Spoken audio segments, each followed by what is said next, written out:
여러 명이죠. 150편 가운데 절반 정도, 약 73편에서 75편 정도가 다윗에 의해서 기록됐고요. 거기는 솔로몬도 있고 또 다른 여러 사람들이 있어요. 모세도 있고. 근데 우리가 분명히 알아야 할 것은 이분들이 이 시편을 기록할 때 시라고 하니까 잘못 생각하면 또 낭만적이고 추상적이고 또 문학적이라고 생각을 하기 쉬운데, 절대로 시편은 그렇게 낭만적이고 문학적이고 그런 추상적인 게 아닙니다.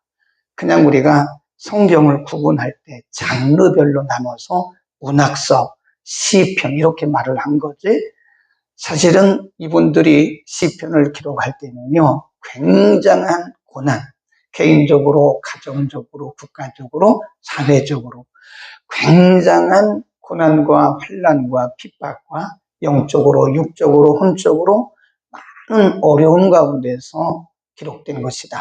그래서 우리는 시편을 공부하면서 혹은 시편을 보면서 묵상하면서 인간이 어떻게 위기를 극복하는가에 대해서 배울 수 있어요.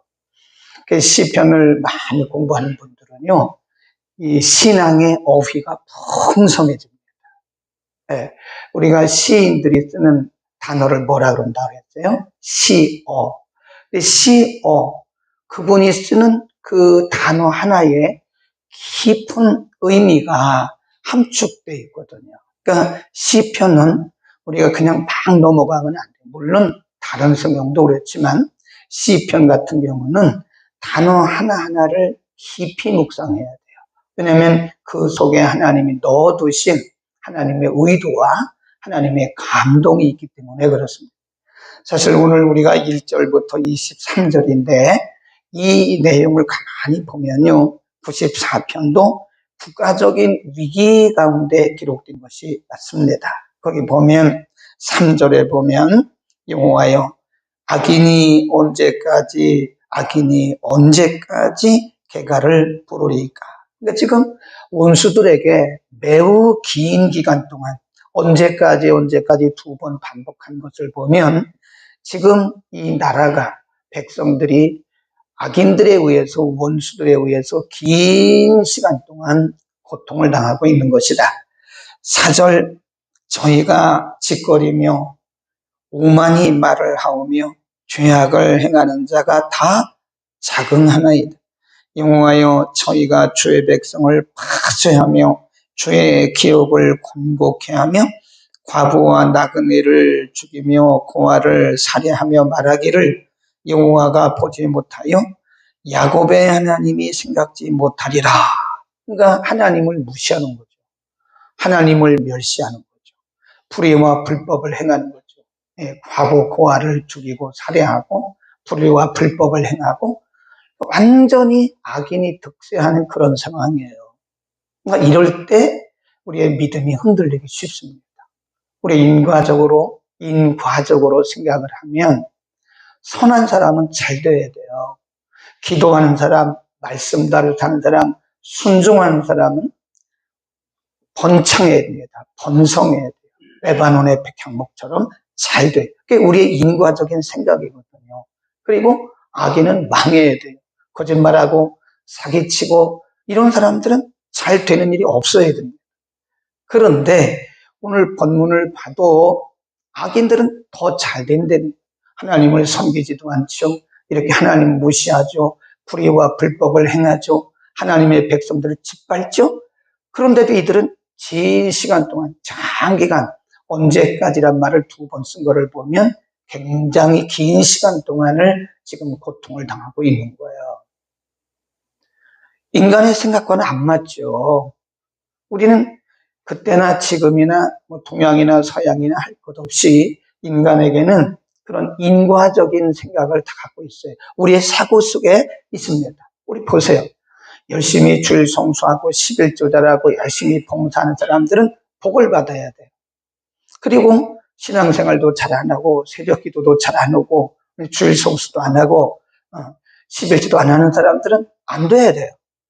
자녀들도 안 돼야 되고, 인과적으로 볼 때 악담하는 게 아니라 인과적으로 볼 때 그렇다는 얘기예요.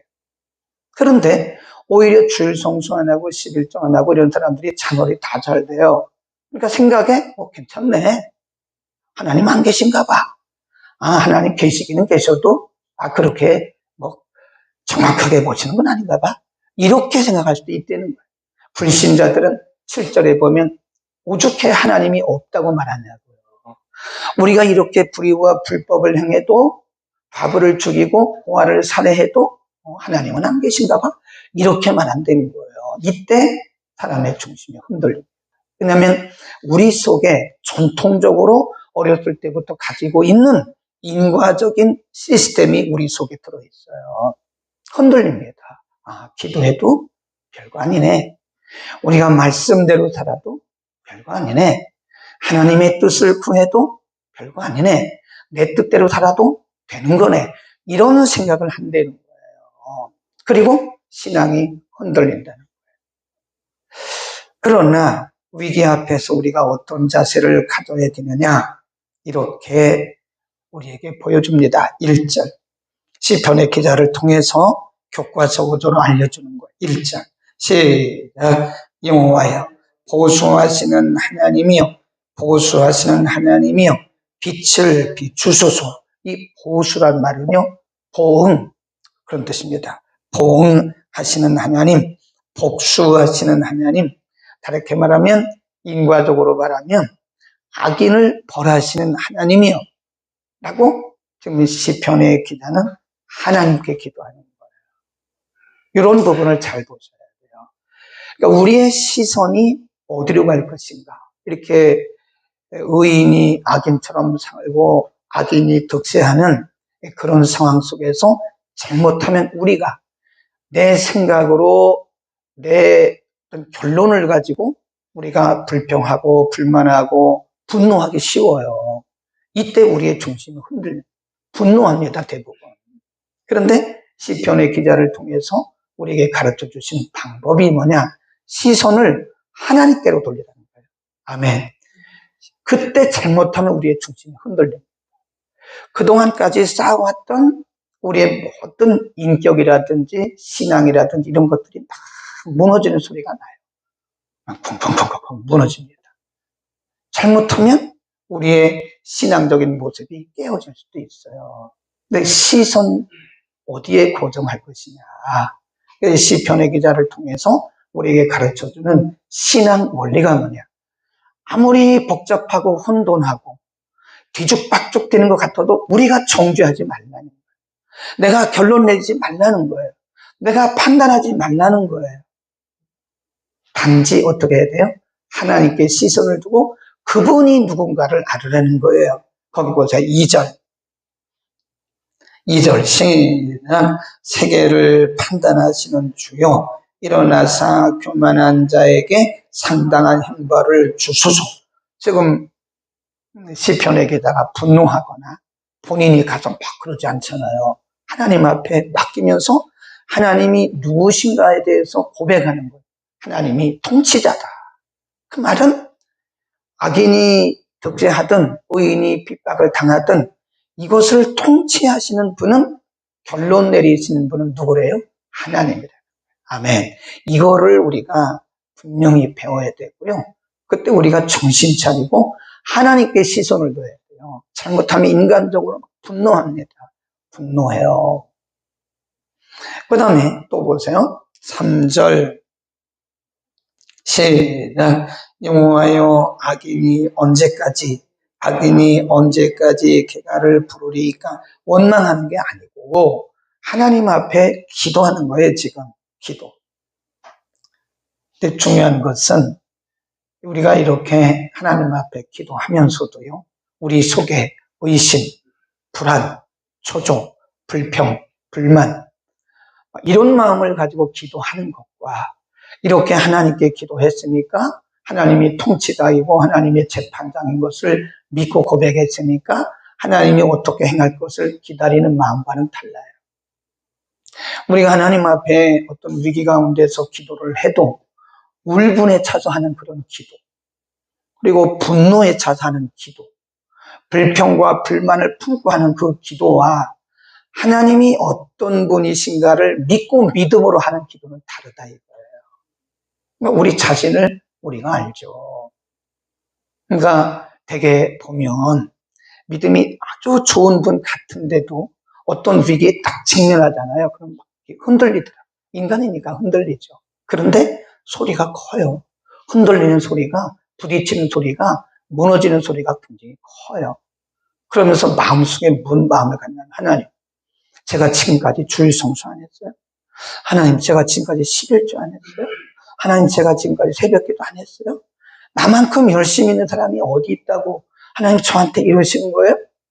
인간이니까 그럴 수 있다니까, 한두 번은.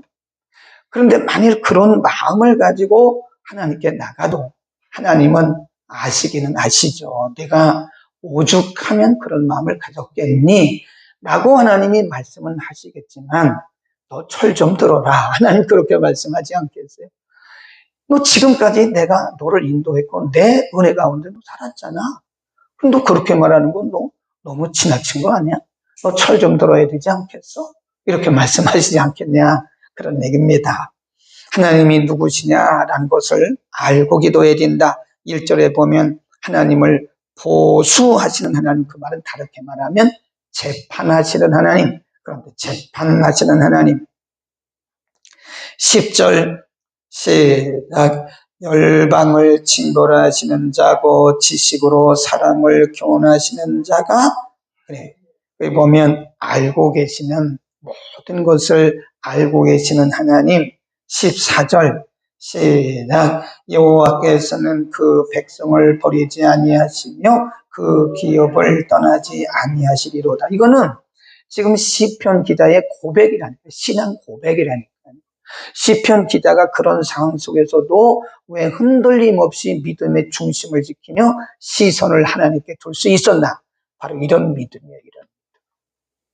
그러니까 위기 가운데 우리의 믿음의 진가가 드러나요. 평상시는 다 믿음 좋은 것 같고요. 평상시는 다 경건한 것 같습니다. 예, 얼마나 경건한지 몰라요, 평상시는. 그런데 막상 어떤 위기를 만나보게 되면 우리의 믿음의 진가가 드러난다니까요. 그 믿음의 진가는 평상시 우리가 가지고 있는 믿음의 중심인 거예요. 지금 시편의 기자는 말하기를 하나님은 절대로 하나님의 백성 안 버리신다. 하나님은 절대로 하나님의 기업을 놓지 않으신다라고 하는 이 믿음 하나만 있어도 충분히 이긴다는 거예요. 이걸 뭐라 그러죠? 궁극적 승리다. 그걸 써놓으세요. 궁극적 승리.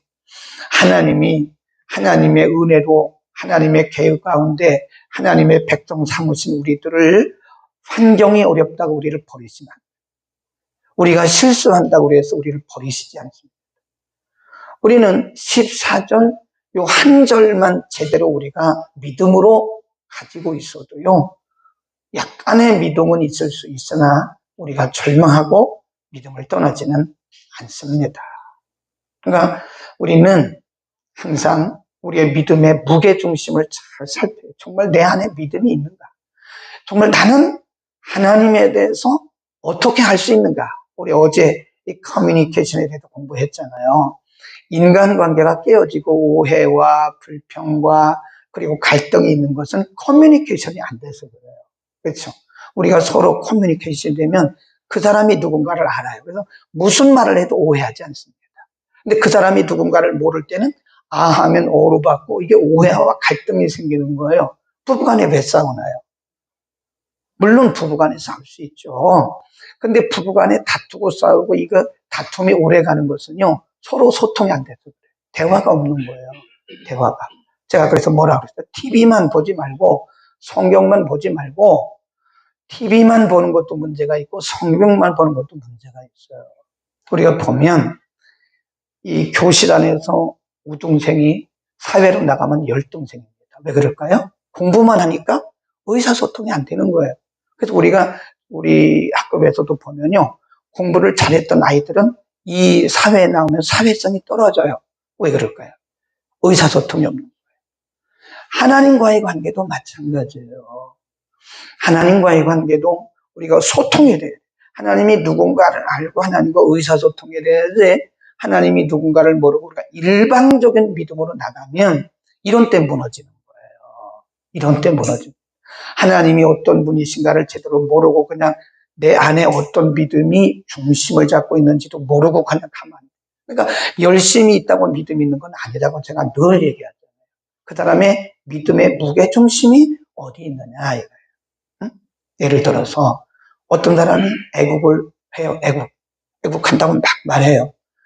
그런데 그 애국이라고 하는 애국을 하는데 애국의 그 무게 중심이 자기의 유익을 위한 것이냐, 정말 나라와 백성과 민족을 위한 것이냐, 그건 본인밖에 몰라요. 그건 본인밖에 모릅니다. 만일 자기를 위한 것이라면 그건 애국운동이 아닙니다. 자기를 위한 거죠. 예를 들어 설명하는 거예요. 우리의 마음속에, 우리의 중심 속에 정말 내가 믿음이 있는가? 우리가 고린도전서 13장에 보면 사랑에 대해서 얘기하면서요. 사랑에 대해서 얘기했어요. 믿음에 대해서 얘기를 쭉 합니다. 믿음, 소망, 사랑 이런 얘기를 하면서 우리가 내 몸을 불사르게 내어주고 내가 천사의 말을 하고 방언을 하고 그럴지라도 그 무게중심에 뭐가 빠지면 사랑이라고 하는 것이 빠지면 그거는 울리는 꽹과리다. 그건 그냥 아무 소리 없는 그냥 지인것 같은 것이다. 그렇게 말했어요. 겉으로 볼 때 저 사람이 자기 것을 다 내어주고 불타르게 내어주고 뭐 천사 같은 말을 하고 아무리 그래도 사도 바울을 통해서 그 중심에 사랑이라고 하는 무게중심이 빠지면 그건 아무것도 아니다. 그 말했어요. 그러니까 우리 믿음의 중심을 살펴야 돼요. 우리의 정말 믿음이 있는가? 나에게 정말 믿음이 있는가? 사람들이 말하기를 믿음 좋다고 말하는데 나밖에 모르는, 하나님과 나밖에 모르는 내 중심에 정말 어떤 위기 속에 빠졌을 때, 직면했을 때 흔들리지 않는 그런 믿음의 무게중심이 내게 있는가? 라고 본인에게 물어봐야 돼요. 솔직하게 물어봐야 돼요. 하나님, 제가 예배당 다닌 게 40년입니다. 제가 예배당 다닌 게 50년입니다. 제가 예배당 다닌 지가 벌써 20년이 됐습니다. 정말 내 속에 그 믿음의 무게중심이 다 잡혀 있습니까? 아니면 저는 그냥 겉보기는 굉장히 열심히 있고 믿음이 있는 것 같은데 정말 그 열심과 내 믿음이 비슷하게 가고 있습니까? 똑같지는 못할지라도 비슷하게 가고 있습니까? 라고 본인에게 질문을 해봐야 됩니다. 좀 무거운 말씀이죠. 그러나 정직하게 정확하게 물어봐야 돼요. 사람들이 보는 것과 나의 본질은 다를 수가 있어요. 사람들이 나를 평가해 준 것과 나의 본심은 다를 수가 있어요. 마지막, 그러면 하나님 앞에 이런 믿음을 가지고 기도한 사람들은 어떤 모습으로 변하는가? 19절 시작. 내 속에 생각이 많을 때 주의 위안이 내 영혼을 즐겁게 하시나이다.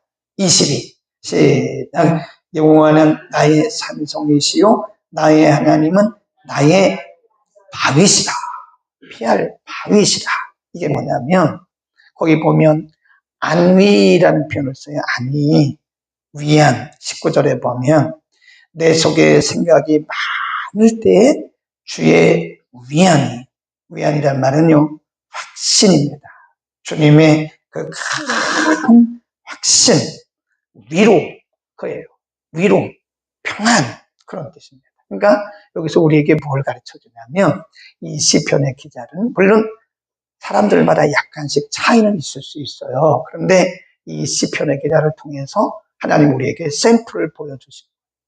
정말 우리가 하나님 앞에 맡기고 내 마음속에 이런 믿음의 중심, 여기 보면 보복하시는 하나님이라고 그랬어요. 여러 번 얘기하고 있어요. 하나님이 판단하신다는, 내가 손대지 않아도 하나님이 손대신다는 거예요.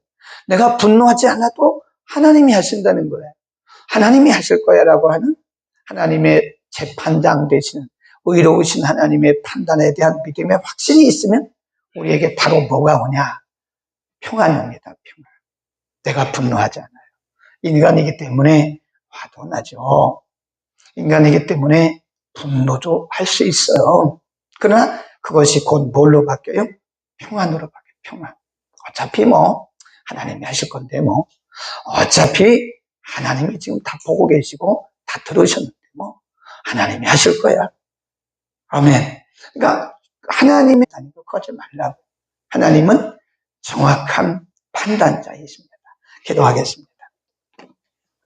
거룩하신 우리 아버지, 오늘 시편 94편을 통해서 위기 앞에서 우리가 어떤 자세를 가져야 하는지 하나님 가르쳐 주셨고, 하나님은 어떤 분이시며, 그리고 우리가 기도한 이후에는 어떤 마음으로 살아야 되는지를 가르쳐 주셨습니다.